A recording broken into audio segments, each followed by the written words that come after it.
Good afternoon. I want to welcome everyone to the Future of AI Global Governance webinar. I'm Eric Tannenblatt, Global Chair of Public Policy and Regulation at Dentons, and I'll be serving as moderator for today's discussion. As everyone knows, artificial intelligence systems are quickly becoming part of our everyday life. They can imitate our cognitive ability, interact with us naturally, and even appear to demonstrate human-like thinking. These advanced developments have sparked a global discussion about the need for comprehensive and coordinated global AI regulation, but big questions remain. What is the right approach? How can we regulate something that is advancing by the day? Are we missing the forest through the trees? Authored by experts of Dentons, Versus, and the Spatial Web Foundation, the future of global AI governance white paper, which I have right here, concentrates on all these overarching questions and goes into detail about specific ways our government can regulate the current and future state of AI. I'm delighted to have the authors of the paper join us today to discuss their findings. Our panel includes Peter Stockberger. Peter is a partner in Dentons Venture Technology and Emerging Growth Group and co-leads our firm's autonomous vehicle practice. With a focus on data privacy and security, Peter works with clients of all sizes to deploy emerging technologies such as artificial intelligence. Next, we have George Percival. George is a distinguished engineering fellow with the Spatial Web Foundation.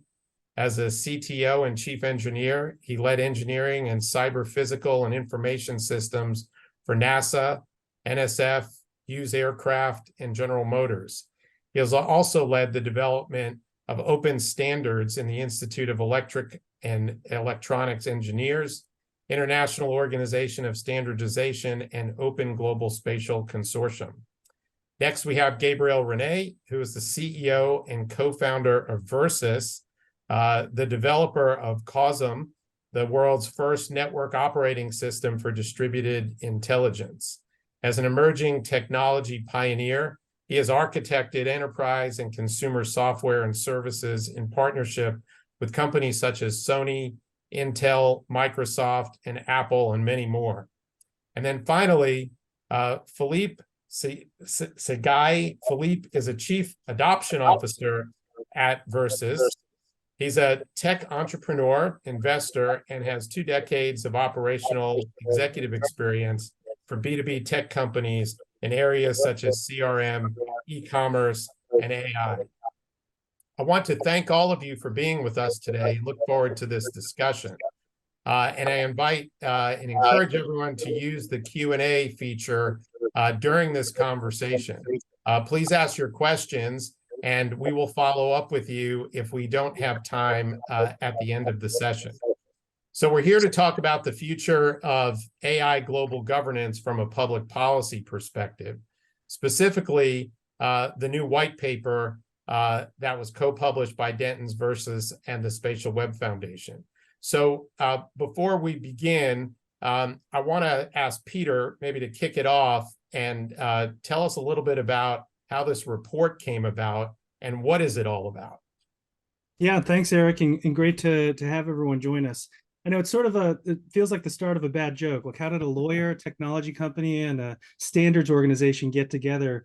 And, it's really actually a year in progress. It was about a year ago that I was attending an autonomous vehicles conference in Northern California, and I was just sitting in the audience as a participant. And, there were a lot of legal discussions happening. And then on stage was a representative from Versus talking about this fascinating new project that they were doing in Europe, where they were translating legal code in the European Union into machine readable code for drones. And I immediately, my ears perked up, and I'm like, well, this is the future of where the law is heading in autonomous systems. It was just so revolutionary. So I hunted down the speaker.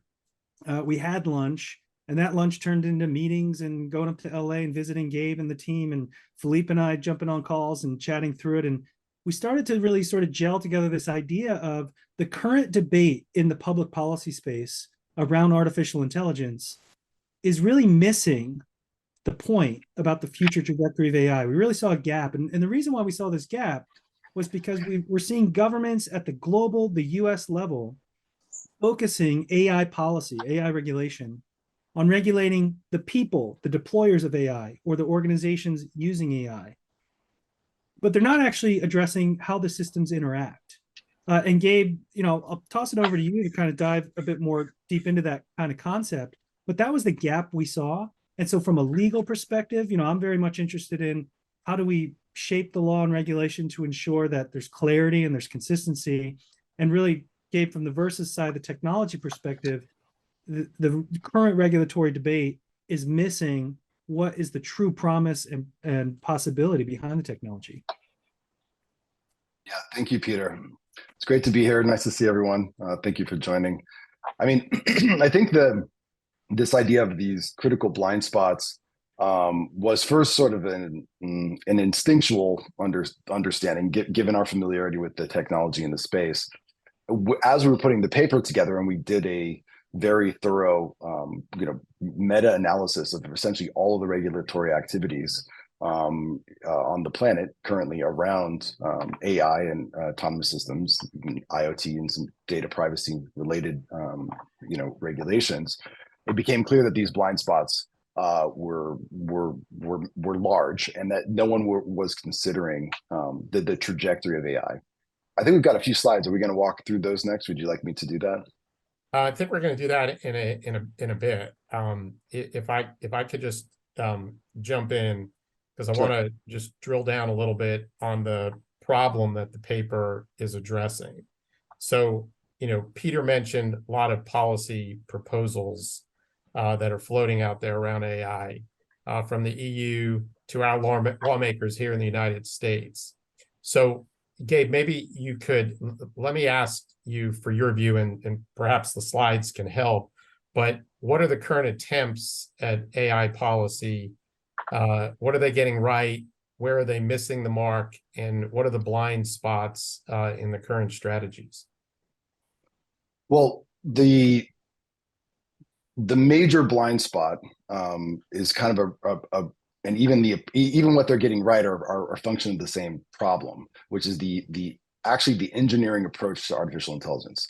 So just to kind of ground everyone for a quick second, what is AI?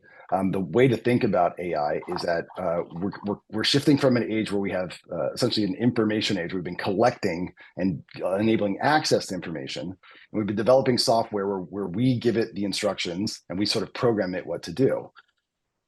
AI is software that programs itself, right? It's like software 2.0. It's smartware. It's smart enough to kind of figure it out. And so the number one thing that we're looking for AI to do is take all of this information in the information age and process it into insights, into analytics, into recommendations, and into taking actions in both digital and physical spaces. So this idea that we're going to move to this place, we're going to replace all the software of the world, the software that runs everything from our coffee maker to our cars, with intelligent software that's going to learn, that's going to adapt, is kind of at the heart of this. Now, the current approach by all of the creators of this technology has been based on this idea that if you give enough big data and you have enough big compute, large NVIDIA H100 systems, tens of thousands of computers, that these algorithms can learn more and more and more. So you show it 100 pictures of cats and you say, is this a cat? It gets it 27% right. You give it 1 million pictures of cats, it gets it 68% right. You give it 10 million pictures of cats and it gets it 95% right.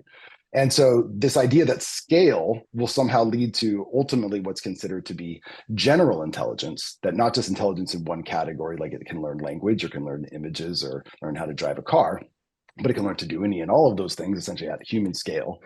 And then the thesis is from all the companies in Google, Microsoft, OpenAI, a handful of the startups and now X.AI, which Elon is doing, is that this scale approach will get to artificial general intelligence and then accelerate by itself to something called superintelligence, which would be, more intelligent than the combinations of all of human intelligence put together.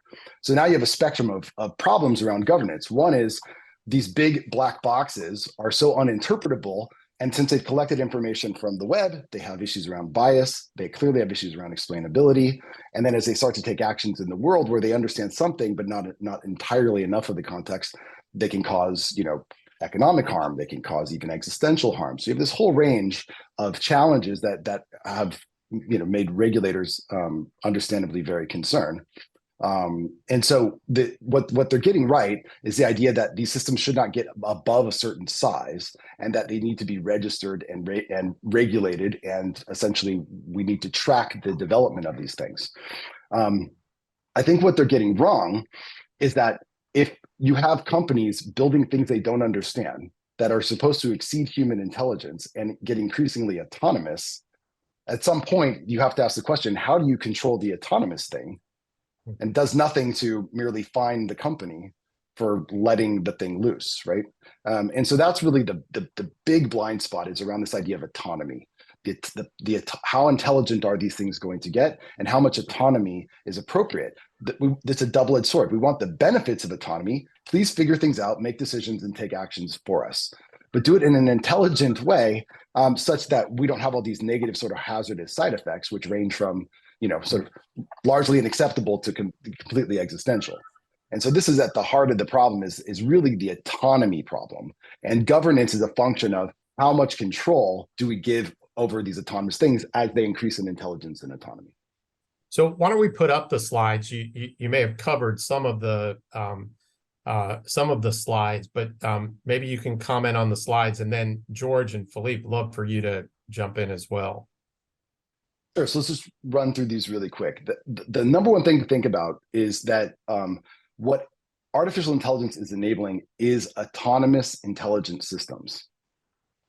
And so they are on a trajectory. This is sort of how do we skate to where the puck is going, not try to regulate where the puck is now. And we're familiar with this trajectory, at least its history, not necessarily where it's going, where it appears to be moving from automatic systems, mechanized systems, to automated systems, to now autonomous, where they're making some of the decisions independently, to what's called autonomic.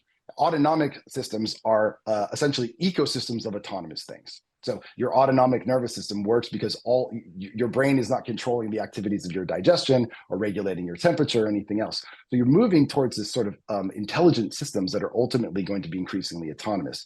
This is a trajectory that you have to factor into regulations. So the second piece is intelligence.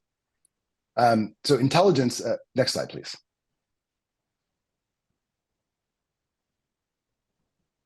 So this is artificial narrow intelligence, which is what we have today. They're capable of doing single sort of things like enabling text or coding software or generating images with this new class of generative AI, which has emerged really in the last 12 months. This is supposed to scale to artificial general intelligence. If you go to the homepage of OpenAI, you're going to see that what their mission is, and what the mission of all these organizations is not to deliver ANI, it's to deliver general intelligence, human level intelligence in software.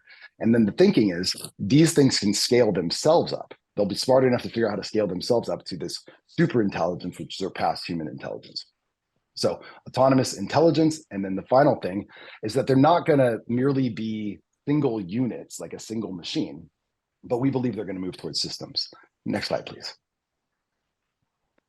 So they're going to be able to form networks. Now, it turns out that if you talk to any biologist, they will tell you that all intelligence is collective.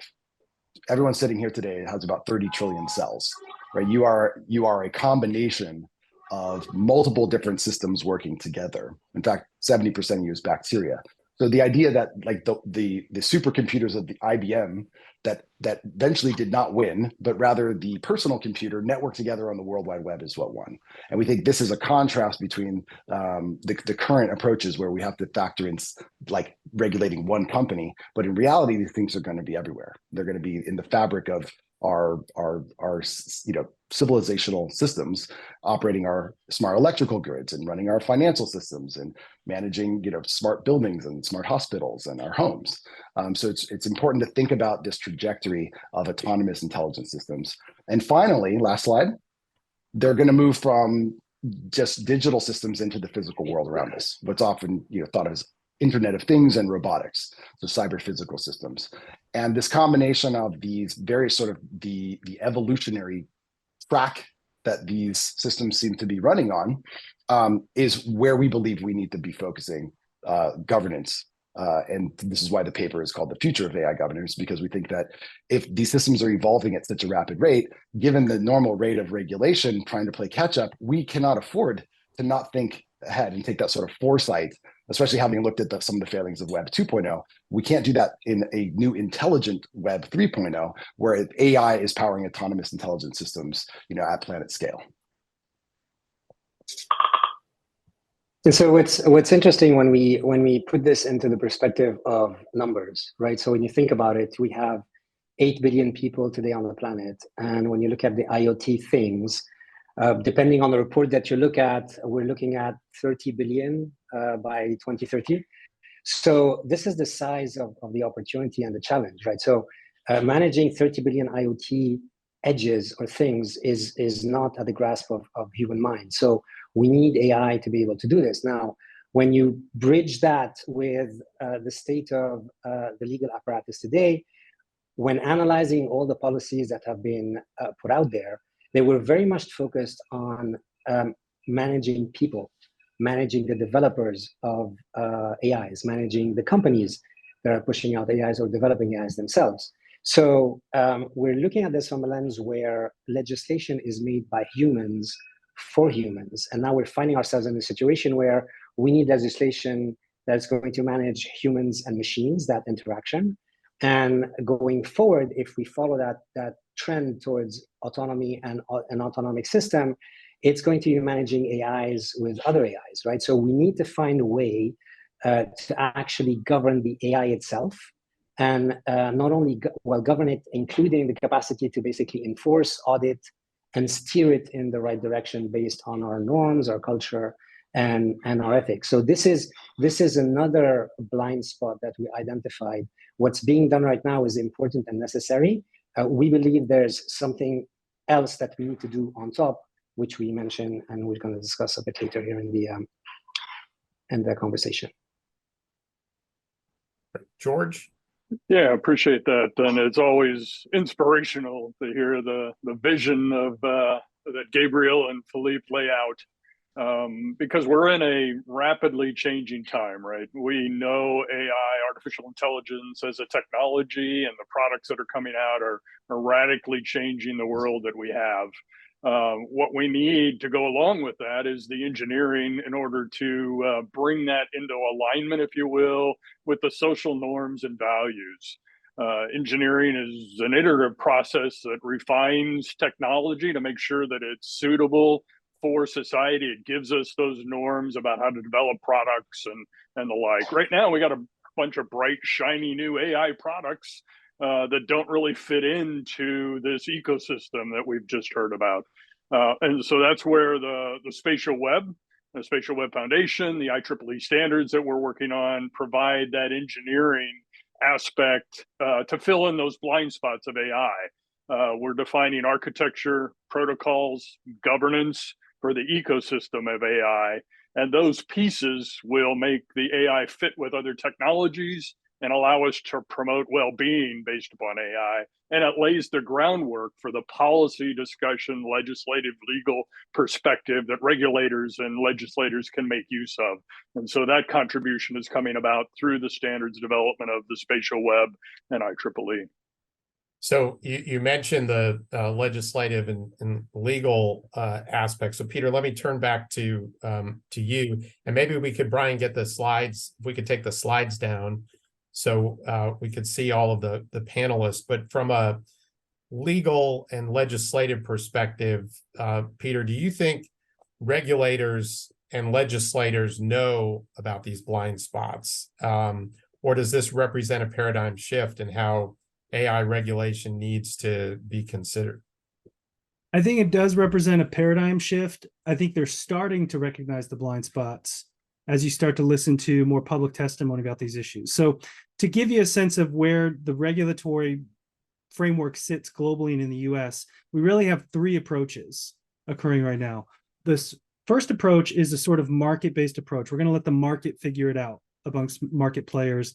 And that's an approach you see, for example, the United Kingdom taking.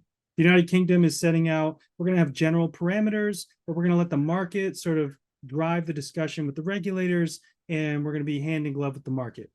We have this other approach that's taking like a risk-based approach, which is addressing organizations based on the types of products they're offering. So this is something that Philippe and Gabe, you mentioned about focusing on the developers themselves as organizations. That's the approach the EU is taking. That's the approach that the US federal government is starting to take. We're seeing at the state government approach. And what they're saying there is, hey, if you're using AI in making an employment decision, that's a high risk use case. Therefore, you must satisfy X, Y, and Z. So they're focused on the developers and the use case. It's sort of a risk matrix.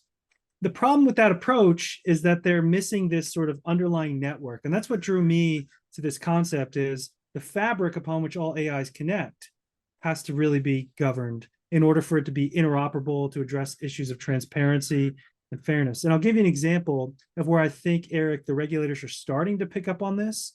And this was actually during a recent Senate subcommittee hearing on AI regulation. So in the US Senate, Senate Majority Leader Chuck Schumer announced that they're going to be adopting a new approach to developing AI regulation because the technology is moving so fast, they can't rely on the traditional sausage-making process for lawmaking.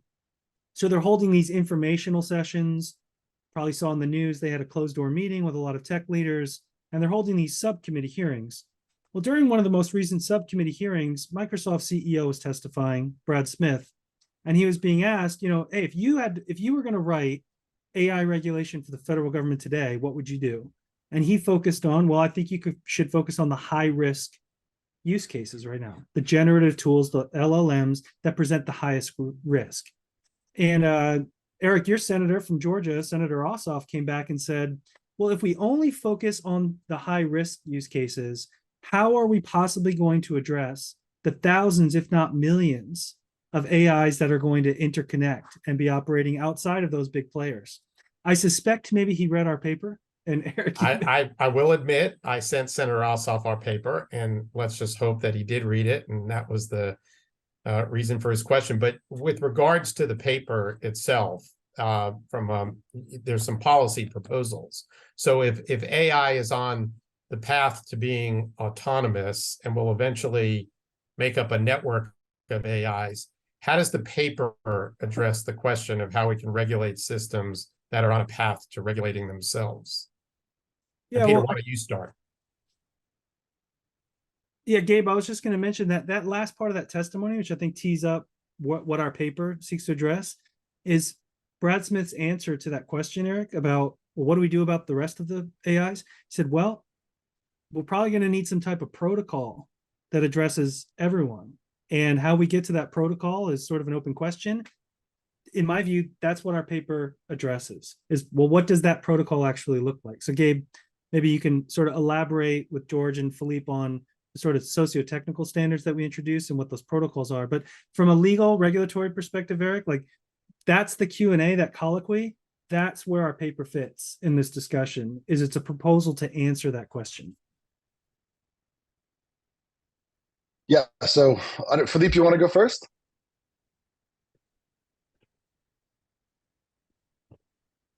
Yes, of course. So when you look at the problem from a networking perspective, one of the things that come to mind is that there's a need to have all these agents speak the same language between each other and speak the same language with humans in order for us to be able to create a communication layer and relationships and regulations and policies that are translated into machine readable, machine understandable, and machine interpretable code.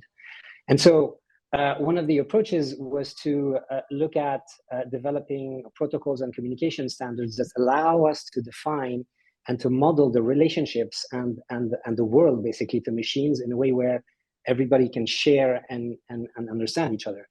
And that modeling has to do with understanding who has the right basically to do what, where, when, and how, under whose authority, for how long, and under which conditions and which context. And so we started working on this about four and a half years ago, and we built the standards, and we actually decided to give the standards to the world, right? And this is where the Spatial Web Foundations come into play. And we actually gave it to the IEEE, where it's been in development right now for about 2 years. We have 120 plus individuals from various areas of government, of business, and standardization and legislation, working on shaping these standards to allow us to create that shared understanding, if you like, between humans and machines, and to be able to translate, and we're going to be talking about this later, how we demonstrated the possibility of translating legislation and policies in general into a machine readable, machine understandable code.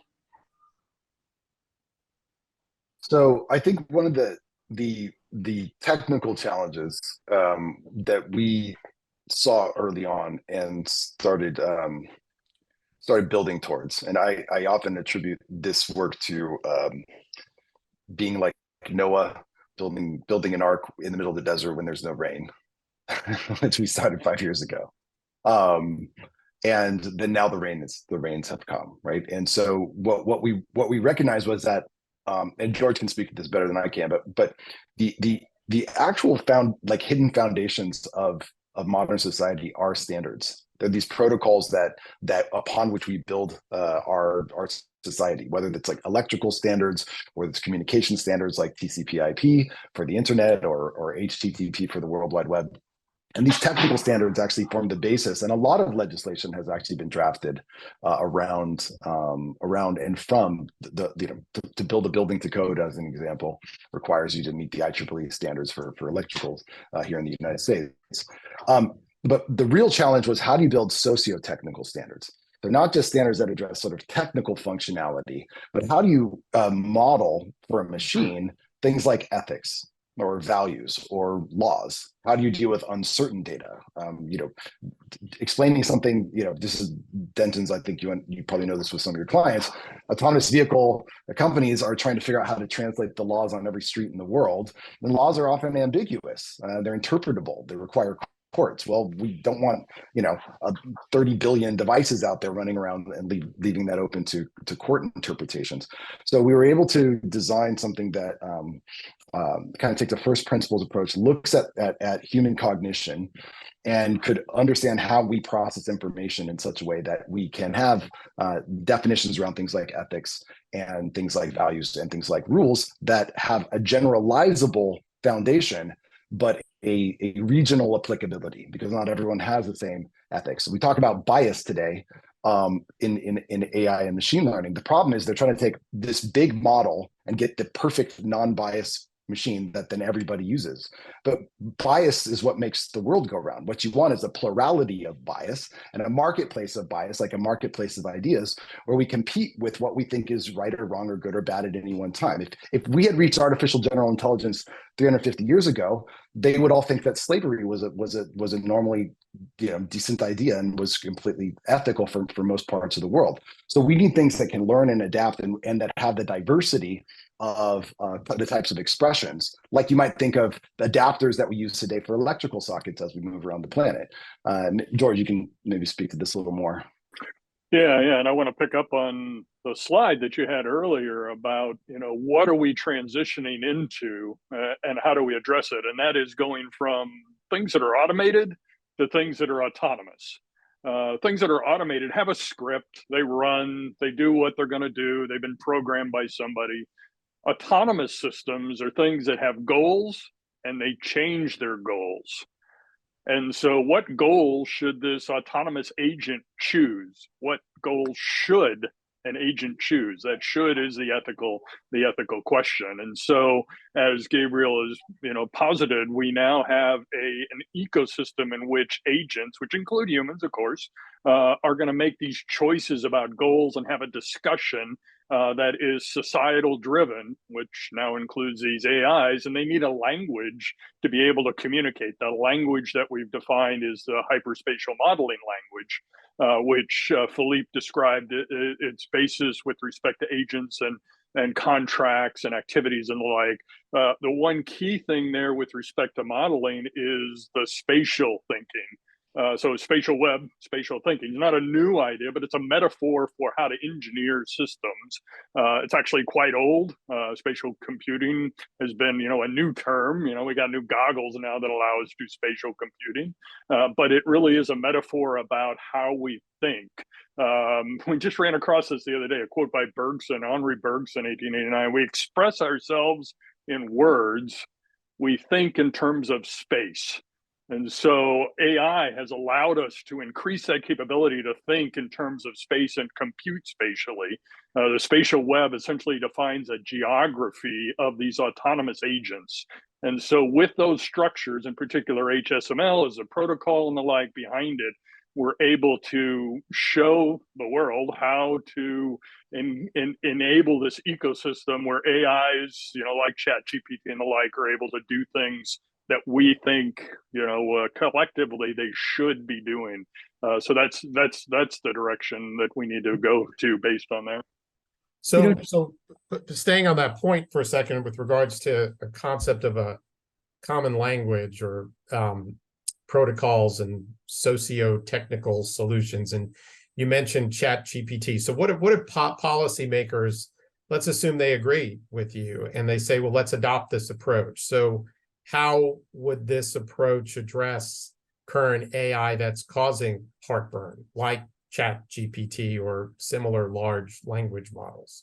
And maybe you can start. I was just going to add, from a policy perspective, the way I think this would look is there's going to have to be band-aids in the immediate. We have many tools that are out there right now performing tasks. Regulators are not going to ignore that.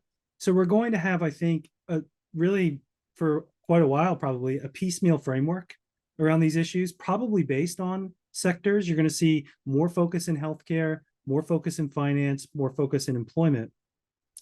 But where I think this is heading is that standards allow regulators to build protocols on top of those standards. So I think, Gabe, you mentioned it earlier.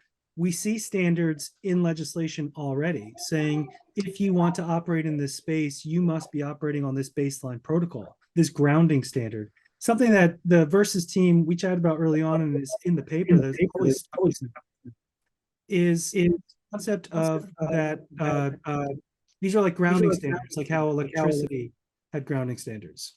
And so, when electricity was first discovered, it was very dangerous. It was being used in different ways where people were fearful, caused a lot of damage until there were international grounding standards. And upon those baseline standards, societies and different cultures were able to build their own protocols that operate in today's world. And I think that's always stuck with me, just from a policy perspective, is that it's the building block upon which future regulation can be built. I don't think it can happen tomorrow.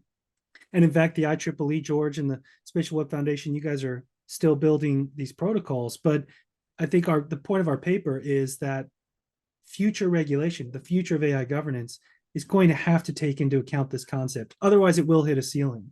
And then once the technology gets away from the regulators, we won't be talking about how do you regulate LLMs and generative AI. There's going to be, there will be a lot more serious conversations because something has happened and caused regulators to react. So I just wanted to add that policy perspective. Sure. Gabriel, do you want to? Well, yeah, I guess two points there. One is that the current challenge with LLMs and ChatGPT and Bard and these other systems, they're black boxes that the designers do not know how they work. There's kind of this scale paradox, right? If you want to look again, the main problem here is the solution that they're taking. Oh, Philippe, would you mind muting? Thank you. The solution that they have, which is essentially the mechanism for how they're building these models, is to scale more data, bigger, more compute, right? Bigger and bigger. The size of the model goes from millions to billions to now trillion plus in terms of its size, right? And runs on tens of thousands of computers. The bigger it gets, the more it seems to be able to do, but the less interpretable it is. So this is the scale paradox. So if there's bias in there, well, it's already gone into the blender, so we're not going to get it out. And so the first challenge we have is that these systems they have implicit answer, like there's implicit sort of outputs, but they're not explicit. What the standards call for and enable is explicit modeling of information. So you want to take these outputs and you want to have something closer to like a Wikipedia for AI that we can read, that we can moderate, that they can access. So is this a fact or is this not a fact? Is this true or is not? And by the way, just so we're clear, Wikipedia is in multiple languages in different countries. They take different opinions about, whether or not one region is or is not owned by another region. And so you can have a plurality and even contradictory perspectives, as we happen to have on this planet, but we have central mechanisms, and in this case, explicit data representation. So we need to have those if we're going to trust them to operate in our schools, in our homes, in our lives, in our bodies, making recommendations on who gets a loan or who gets a job, or running our smart, electrical grids, driving the billions of vehicles around our skies and our homes, and running our supply chains and the rest. So there are critical systems that are going to require not just explainability, but explicit data modeling. And the standards give us that in a really beautiful way. That allow for interoperability between these systems. This coherence problem, right, between what we understand the world to be and what machines understand the world to be currently is a gap that we cannot cross. What we want is for them to understand what we mean. These are our ethics, these are our rules, these are our values. That has to go in, and we have to know it landed. Not 95%, 99.999%, right? If they're going to operate autonomously. And then we need to have that same level of clarity about, what was your decision? Why did you come to that conclusion? And can we adjust it and update it? The current approach to these systems does not allow for that. So the challenge is there may be an architectural design flaw that requires us to take these outputs and put them in a more modifiable, more adaptive, more applicable, and more coherent format, instead of just a giant big black box that one country or one company controls.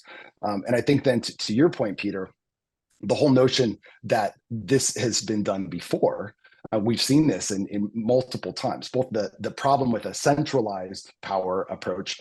AOL tried to be a single portal to the web. That didn't work so well. IBM tried to build supercomputers.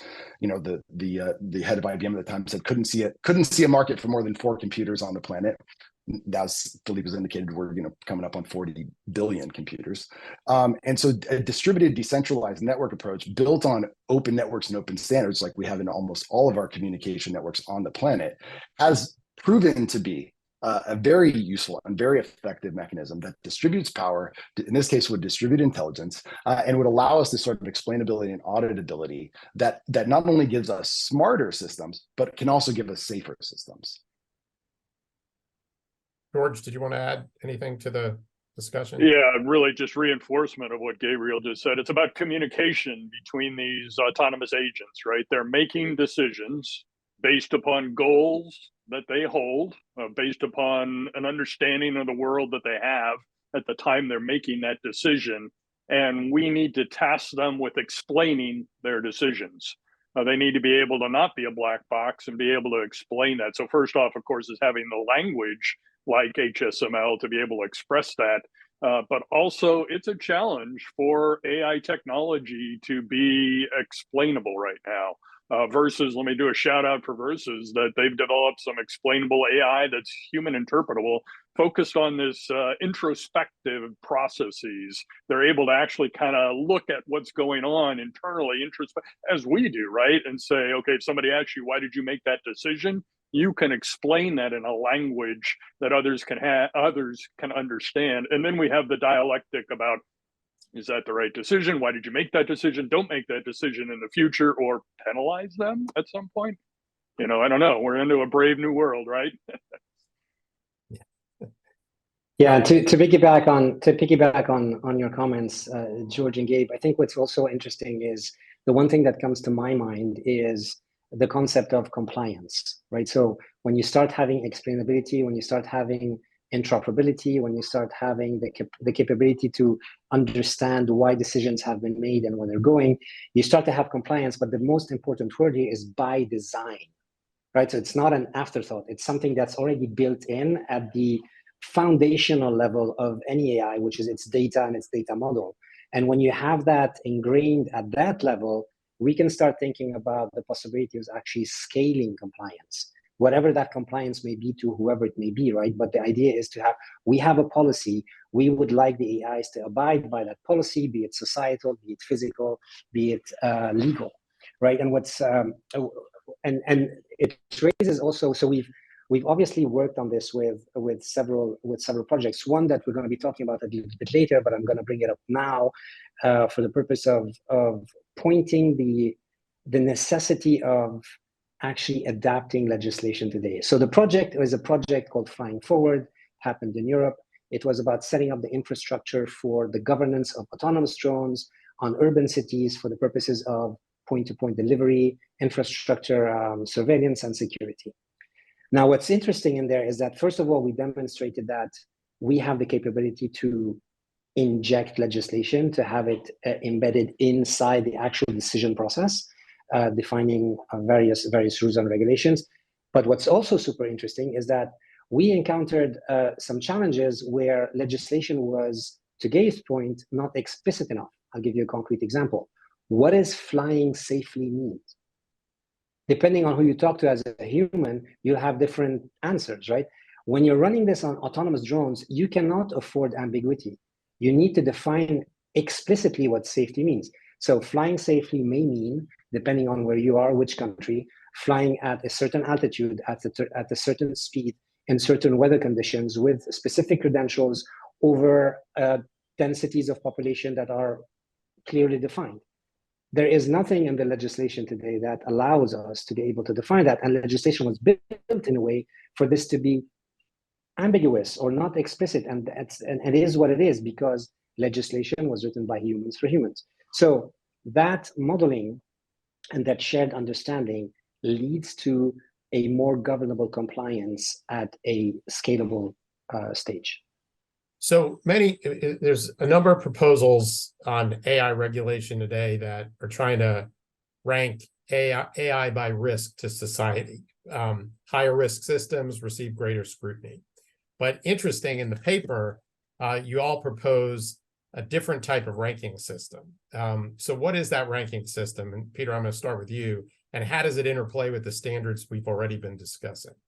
Yeah, so when we were thinking about, what does this look like from a policy perspective, one of the models we examined in the paper is around autonomous vehicles and how governments and regulation is developed around the AV space.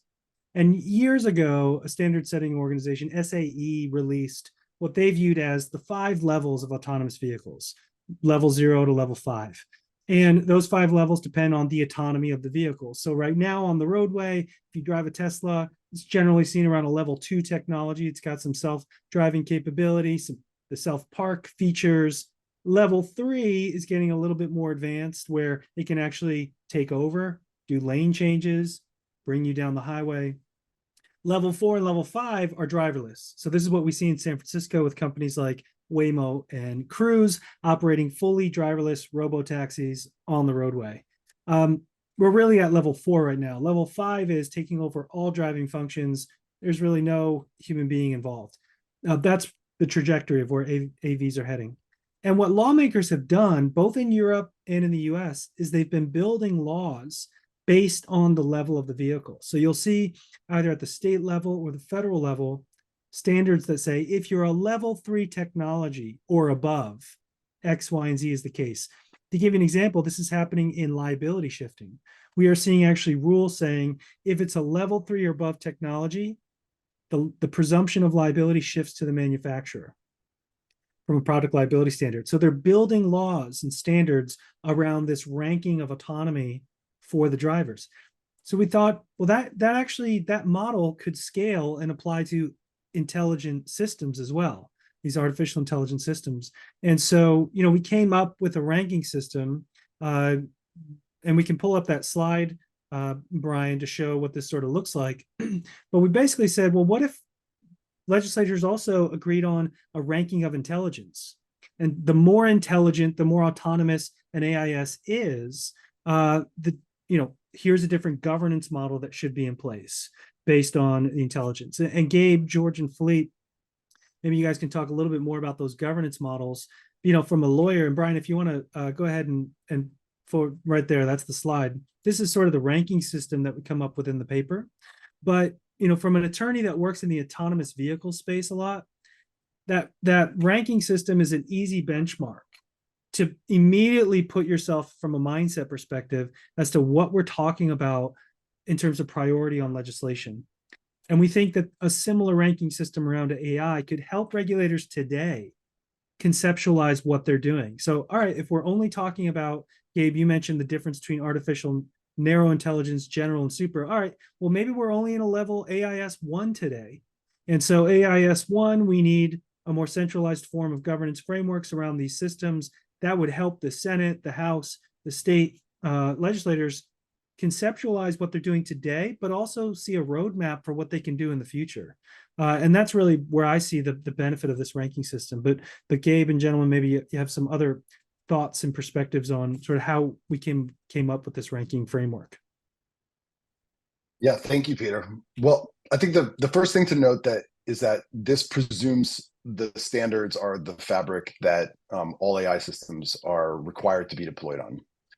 That regulators who have actually been calling for standards and even socio-technical standards at the G7 level and even other organizations like NIST. So that's the first presumption, because otherwise you cannot guarantee that their coherence, that their understanding of the world is at a certain level, and therefore you cannot govern. One of the things I want to point out about this idea of autonomous intelligent systems and the governance of such systems, which is essentially this rating system, this AIRS tool is designed to do, is that if something doesn't understand the rules that you told it, then to Philippe's point, how's it going to be compliant? So we have to have this coherence in the languaging model and explicit data representations, which are auditable and explainable, so that we understand that they understand, that they can be compliant. Then, as they become increasingly intelligent, and up top here you have sort of what's called systematic to sentient to sophisticated, sympathetic, where you have emotional understanding, can take multiple perspectives, and then ultimately AIS 5, which there's a really important distinction. If you ask every AI company on the planet right now, they'll tell you superintelligence is one big machine that they built that scaled up by itself from general to super. It is almost sort of a faith-based idea that scale will somehow enable emergent levels of intelligence. We don't see that in nature. Nature builds collectives and builds networks, and so we see that as shared superintelligence, right? This is a collective intelligence at planet scale, but not from a single sort of organization. It is much more like the third version of the web today. Finally, as you'll notice at the bottom, there are a handful of sort of governance potentials. Now, these are not necessarily one-to-one, and the paper goes into some details, but at each level, let's say from 2 to 3, you unlock the ability for part of the system to be both self-organizing and self-regulating. But we need to know that the intelligence level of the system is such that we can reliably grant it that level of autonomy, and that we can control that level of autonomy and ensure levels of compliance, adapt it where it goes wrong. So we need adaptive intelligence to be a function here, and in some cases simulate what each level might look like. What does the next level perhaps look like? So simulation technologies are going to be increasingly important so that regulators can understand whether to unlock new capabilities. Now, again, all the benefits that come from these systems are really a function of their level of intelligence and the level of autonomy we grant them. Our governance is a subset of that. That essentially says, the word govern to steer. We want to make sure that we can steer them in the right direction, but we want them to be able to do it by themselves, or we're going to handicap our own ability to get the benefits from them. So there is an advantage to moving along this sort of evolutionary arc, but doing it in a way that sort of reflects more how nature does it, and it gives us those ultimately those controls at each different level. And sort of it's a bit like the autonomous vehicle system that was this inspired. Let's not think of autonomous vehicle level 1 through 5 as merely the autonomy of a car. Let's think of all autonomous intelligence systems that would apply to everything from smart supply chains, smart warehouses, smart vehicles, of course, smart accounting systems, smart electrical grids, smart, hospitals, whatever. as having the same sort of set of considerations, but not just a rating system, essentially something that advises, gives us some direction on the types of governance that are opened up when we get to each level, that then allow us to get the benefits while still maintaining certain levels of compliance and control.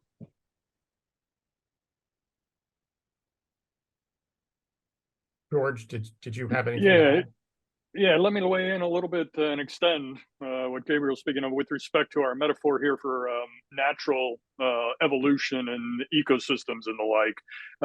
We've observed, evolution of the past, natural systems evolution, and have learned a lot about emergence and features coming out, species evolving, that kind of thing. And we know, for example, that in fact, it was Herbert Simon, he's a Nobel guy from a while back, that these complex systems will evolve if there are intermediate stable stages. And so those intermediate stages are the things that we define now. We're able to do artificial evolution and stimulate this ecosystem to evolve. Those intermediate stages are the standards that we're now talking about requiring by law.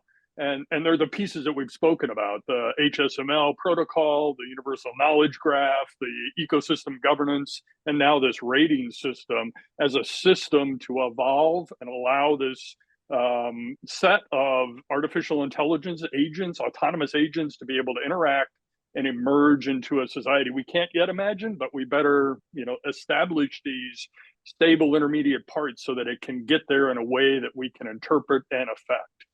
So it's a very strong metaphor that we have a lot of tools to work with to do that. Eric, I wanted to bring it back real quick just to a practical example for the audience that has always stuck with me. And this is how this ranking system and this common language would actually operate. And let's just take an intersection in any given city. Right now, you may have, let's take San Francisco, you may have autonomous robo-taxis that have no drivers operating in the intersection. You have human drivers with some cars that have some connected capability. In the future, you may have law enforcement, fire, ambulance running on autonomous systems, commercial trucking, lights, cameras, things that are all operating autonomously. Well, right now in our current system, in the systematic AIS-1 environment, we have authorities like the California DMV telling the equipment manufacturers of these cars, follow the rules of the road. You guys figure out how to program your car, but follow the rules of the road.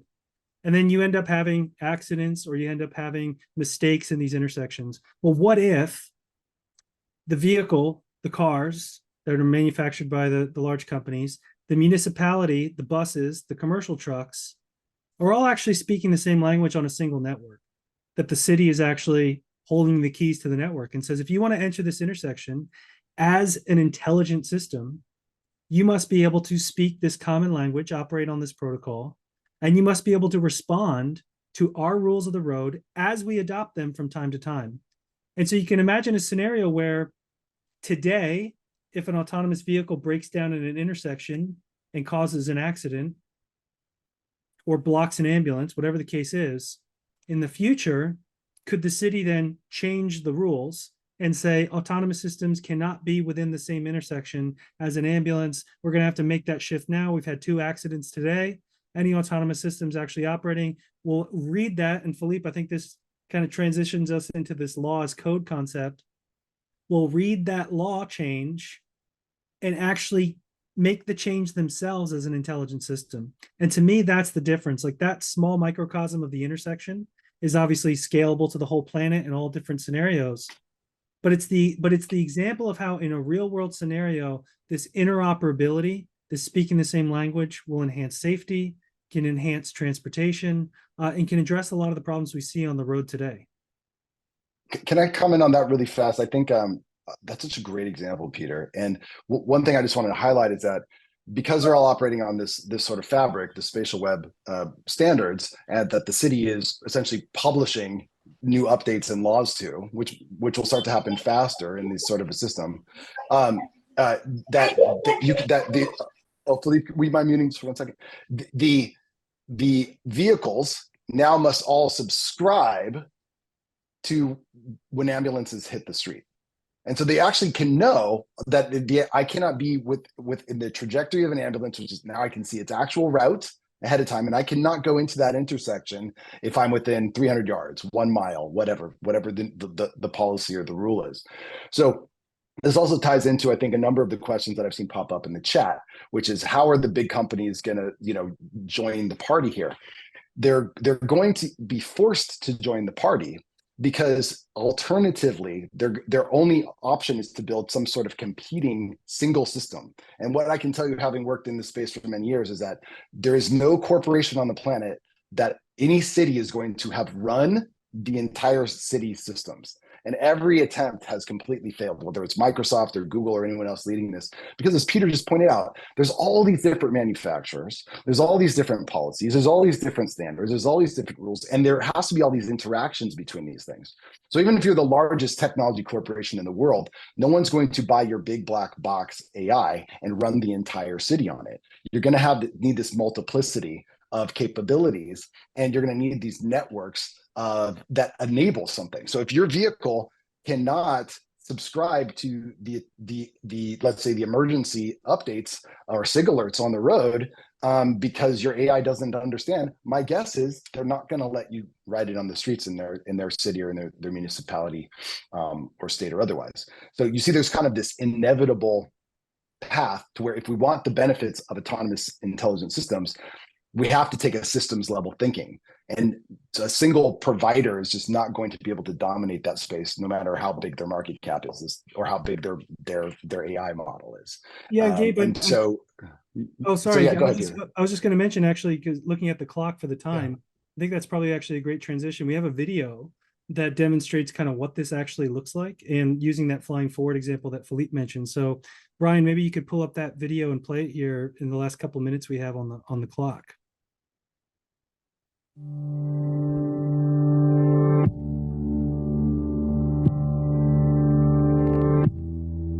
When autonomous machines, like drones, vehicles, and robots, operate in the world, their behavior needs to be governed by the laws of the land. However, there's been no way to translate legal text into machine-readable code so that autonomous systems can operate under the most up-to-date legislation. Until now. Hyperspatial Modeling Language, or HSML, is a spatial web standard developed at the IEEE. Think of it as a common language that enables AI to model the relationships between people, places, things, and activities. This language is transmitted by the Hyperspatial Transaction Protocol, or HSTP, a universal, secure, and verifiable protocol for communicating HSML between digital and physical systems. With these new standards, legal, physical, and societal policies can be converted into machine-readable, machine-executable, and machine-shareable code. At the European Union's Flying Forward 2020 project, self-governing drones using spatial web standards and Verse's cognitive computing platform successfully flew their mission in compliance with regional laws and policies. Let's explore how HSML enables AI-powered drones to understand and abide by the laws of the land. This process begins with syntactic parsing and pattern recognition, which identifies time, activities, users, domains, and space in unstructured legal text. The HSML output, transmitted with HSTP, is what enables the AI system to direct the behavior of a drone in real time. Geofencing, waypoints planning, and dynamic routing facilitate the creation of flight corridors, no-fly zones, and other constraints. Weather conditions, physical obstacles, and legal policies such as maximum altitude, speed limits, and validated flying credentials are accounted for in real time. Flying Forward has been considered a landmark success, setting the stage for all types of AI-powered autonomous vehicles to one day self-govern. Spatial web standards, like HSML and HSTP, enable compliance to be built into the network, allowing machines to align with our laws and principles in both the digital and the physical world. To learn more, visit www.verses.ai and download our landmark report on the future of AI governance. So we unfortunately have come to the end of our time, but I want to give each of you 30 seconds because I don't want to just leave it at that. There's a lot in the report, and we've only scratched the surface, which is why we'll have a follow-on webinar and make sure you all are invited. But why don't we go around once, give you each a little bit of time, 30 seconds to sort of close us out with any final thoughts you have. And why don't we start with you, Gabriel? I mean, it's all a bit overwhelming, isn't it? It's like I really look at this as we've transitioned from the information age to the intelligence age, and it really happened in like January. And what this means is that all this information we've been building up into these digitizing over the last 30 years is now useful for machines to go do stuff with, and can honestly help us 10x or 100x everything that we do on the planet, right? So scientific breakthroughs, engineering breakthroughs, medical breakthroughs, societal transformation. These are the tools that we have at our disposal now. We want them to be smarter, but they have to be safer. We cannot repeat the same mistakes we've made in Web 2.0, where we're sort of chasing the dragon after the fact. And that's why we with a little bit of foresight and a lot of care, put this work into the public space so that this can be a distributed public utility that we can all use together to basically make a smarter world. Well said. Philippe. I'd just like to get back to the compass that we are offering here, which is that AIR's